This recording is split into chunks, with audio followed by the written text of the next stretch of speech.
Girl, the worst parent combination is where you have a dad that is not involved at all and emotionally and physically absent, and a mother that is too involved or who is hypercritical and judgmental. And unfortunately, this is a normal occurrence when it comes to women of color.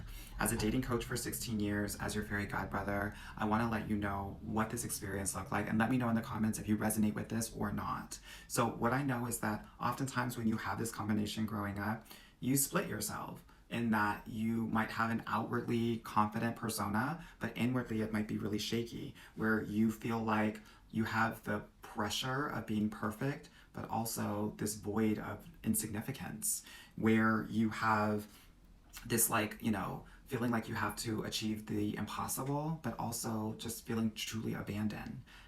And that push and pull and that dichotomy is really confusing when you're growing up and even as an adult woman.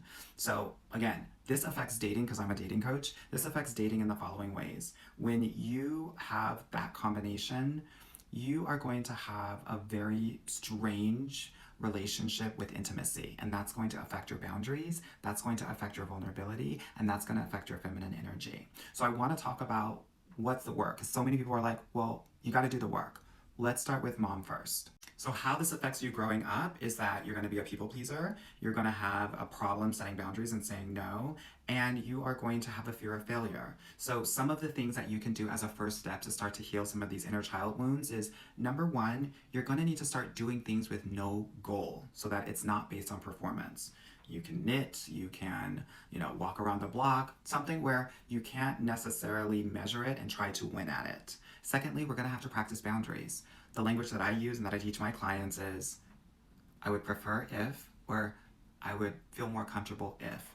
Using this language can help you feel empowered when you're setting boundaries, because this is language that can be received really well. And then finally, using what I call an enoughness journal. So if you journal already, you want to create a line in your daily journal where you talk about how you are enough just as you are. Even though it sounds very cliche, it actually is really helpful. So those are like some steps that you can do to start actually working on the inner child wound based on an overly involved mother. Now let's talk about the father.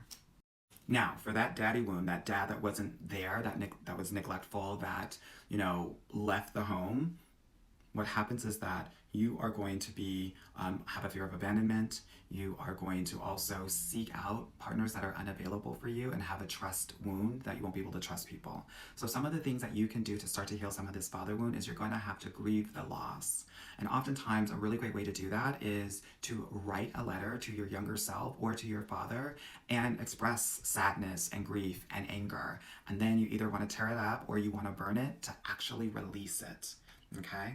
The other thing that you will need to do is fill the void. What does this mean? It means that you're going to have to find healthy male role models, mentors, surrogate fathers to help fill the void. You can find this in your community, at work, or in your family or friend groups.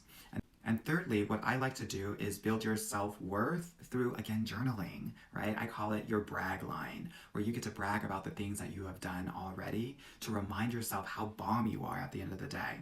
So that is how you can take some first steps in healing those father wounds. I hope this is helpful as you navigate, your inner child wounds.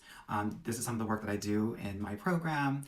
My program is, contrary to popular belief, not just about getting a guy, but also becoming the woman that is ready for the best relationship of her life. If you need help with that, definitely don't hesitate to book a call, but I hope this is helpful.